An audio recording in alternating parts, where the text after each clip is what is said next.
একটা বিশেষ কারণেই আপনার সামনে হাজির হলাম। আসলে হাসান জাহাঙ্গীর পরিচালিত একটি নাটক হয়েছিল শুধু আমেরিকাতে। সেখানে অনেক রিকোয়েস্টের পরে আমার স্ত্রী এবং আপনাদের প্রিয়দর্শিনী মৌসুমী অভিনয় করেছিলেন, এবং সাথে সেটার একটি কারণই হোক এটা টেলিফিল্মে রূপান্তরিত হয়। এতদিন পরে এখন এসে আমি দেখছি হাসান জাহাঙ্গীর এবং এটার প্রযোজক পরিচালক হিসেবে সেন্সর বোর্ড থেকে এটার অনুমতি নিয়েছেন ছবি হিসাবে। কিভাবে এটা ছবি হয়? তার কাছে কি ছবির জন্য মৌসুমীর এগ্রিমেন্ট কোনো দেখাতে পারবেন হাসান জাহাঙ্গীর? অবশ্যই না। আমার মনে হয় যে আমি যতটুকু এটা প্রতিবাদ করছি, তীব্র প্রতিবাদ করছি এবং এটা বন্ধের আবেদন করছি, এটা কোনো রকমই একটি চলচ্চিত্র হিসাবে রিলিজ হতে পারে না। মৌসুমীকে এইভাবে মানুষ দেখতে অভ্যস্ত না, আমাকে দেখতে অভ্যস্ত না। আজকে আমি এটা প্রতিবাদ করার কারণে আমি আপনাকে মৌসুমীর ভয়েস ওভার আমি নিয়ে যাব। কন্ট্রাক্ট ম্যারেজটা একদমই 1 ঘন্টার একটা নাটক ছিল। আর 1 ঘন্টার নাটক যেমন হয় একটা ছোট্ট গল্প, ঠিক ওরকমই একটা ছোট্ট গল্প। একটা মেয়ের এই এদেশে আসার পর তার আমেরিকাতে স্ট্রাগল টাইমটা, এবং তার একজনের সাথে বিয়ে হয়, কন্ট্রাক্ট ম্যারেজ হয়। বাট সেই কন্ট্রাক্ট ম্যারেজ থেকে সে বের হতে পারে না।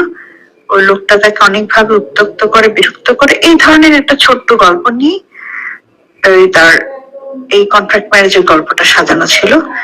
খুব অনুরোধ করার কারণে, আমিও তখন এখানে ছিলাম দেখে আমি ভাবলাম যে ঠিক আছে, হাসান জাহাঙ্গীর এতবার করে আমাকে রিকোয়েস্ট করছে, ওরা অনেক দিনের একটা আমার সাথে কথাবার্তা হয়েছিল যে একটা কাজ করে দিব। ওই জন্য ভাবলাম ঠিক আছে করে দিই, সময় ছিল। কিন্তু 2 দিনের কাজটা 2 দিন করতে পারিনি, আমি 3 দিনও করে দিলাম যে ঠিক আছে কাজটা শেষ হোক। তারপরে সে এইটা আবার কিছুদিন পর আমাকে আবার যখন আসলো বললো যে আপা এটা তো 1 ঘন্টার নাটকের চেয়ে একটু ফুটেজ বেশি হয়েছে, তো আমার এই বিক্রি করতে গেলে যে খরচ হয়েছে আমার টাকা উঠতেছে না, আমি এটা টেলিফিল্ম বানাতে চাচ্ছি। ঢাকারও কিছু অংশ শুট করার পর এটা টেলিফিল্মের একটা ভালো ডিউরেশন হয়ে গেছে, তো এটা এখন যদি আমরা টেলিফিল্ম করি আপনার কোনো আপত্তি আছে? তখন আমি বললাম যে হ্যাঁ, কোনো আপত্তি নেই, যদি গল্পটা সুন্দর হয় টেলিফিল্ম আকারে করতে পারো তোমরা, কিন্তু আমাকে তো আমার টেলিফিল্মের অ্যামাউন্টটা দিতে হবে। তখন বললো ঠিক আছে, আমি সেটা অ্যারেঞ্জ করবো আপনার জন্য। তো কি ইমান তখন বললো যে আমার এখানে একটুখানি ফুটেজ লাগবে, আপনি আমাকে আর একটা দিন শুটিং করে দেন। ওর একটা দিন আমি আবার শুটিং করেও দিলাম, ছোট্ট একটু কাজ করতে চাইলো, করে দিলাম। এইখানে কিন্তু এটা শেষ, যে ঠিক আছে সে ঢাকায় টেলিফিল্ম করে সে যে টাকা খরচ করছে টাকাটা তুলে ফেলবে, ভালো একটা চ্যানেলে চালাবে, ওকে ফাইন। কিন্তু ইদানিং আবার যখন শুনলাম হঠাৎ করে সে সেন্সর পেল, সেটাকে ছবি বানাতে চাচ্ছে, এটা আমি খুবই অবাক হলাম যে আমাদের সেন্সর বোর্ডে এটা কিভাবে ছবি আকারে পাশ হলো বা কি হলো জানি না। আমি তাদের শ্রদ্ধা রেখে কথা বলতে চাই, এরকম ঠিক ছিল না বিষয়টা। আর আমি মনে করি না যে আমার একটা ক্যারিয়ারের মানে একটা এরকম, আমি যেখানে ছবি করি না সেখানে এরকম একটা গল্প দিয়ে আমাকে হুট করে একটা সিনেমার মধ্যে, সিনেমার আত্মপদ্য কোনো কিছু আমি জানি না, সেখানে কোথায় আমাকে কাটপিসের মতন ব্যবহার করা হচ্ছে, এটাও ঠিক না। কিন্তু আমি আশা করিনি, আসলে হাসান জাহাঙ্গীরের কাছে আশা করিনি, এবং আমাদের সেন্সর বোর্ড কেন ধরনের একটা গল্পকে তারা পাশ করে দিল জানি না, আমি খুব কষ্ট পেলাম।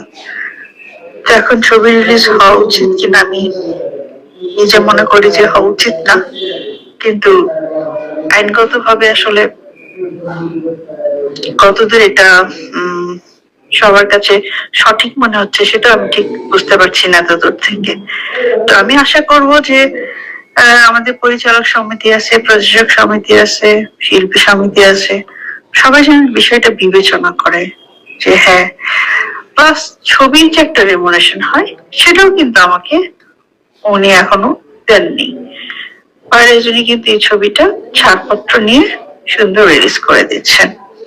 না আছে ডাবিং, না আছে প্রপার কোনো বিষয় এখানে, জানি না কিভাবে হচ্ছে। খুবই দুঃখজনক আসলে। এটা আমি মনে করি না আমার দর্শকরা এইসব এরকম কিছু দেখার জন্য আসলে প্রস্তুত হয়ে আছে। তারা এটাকে ভালোভাবে নিবে কিনা আমি খুবই চিন্তিত, লজ্জিত। সবাইকে আবার আমি আমার নিজের অন্তর থেকে আমি আপনারা শুনতে পেলেন মৌসুমীর কথাগুলি।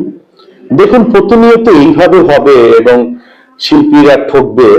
আমি বিনয়ভাবে হাসান জাহাঙ্গীরকে অনুরোধ করতে চাই যে ভাই, ব্রাদার, তুমি যেটা করেছো এটা কি সঠিক? একদমই সঠিক না। তোমার সামাজিক অবক্ষয় থেকে তুমি কতদূর তুমি প্লাস আছো না মাইনাস আছো, নিজেকে প্রশ্ন করো। তোমাকে আমি গালি দিব না, কোনো কিছু করব না, কিন্তু তুমি যে কাজটা করেছো একদমই এটা সঠিক নয়। অবিলম্বে আমি এটা আইনের আশ্রয় নিব। প্লাস মৌসুমীর সাথে যদি তুমি ফোনে কথা বলে নিতে পারো, আমার পরিবারের সাথে যদি কথা বলে নিতে পারো, তোমার সেটা আমি ইনভাইট করছি, কিন্তু সেই চেষ্টাটা একদমই তোমার নেই। আর তুমি যে ধরনের কাজ করে এটাকে রিলিজ করছো, এটা আমি তীব্র প্রতিবাদ জানাচ্ছি আমি তোমার সিনিয়র ব্রাদার হিসাবে। আপনারা বিচার করবেন এই ছবির বিষয়। ধন্যবাদ।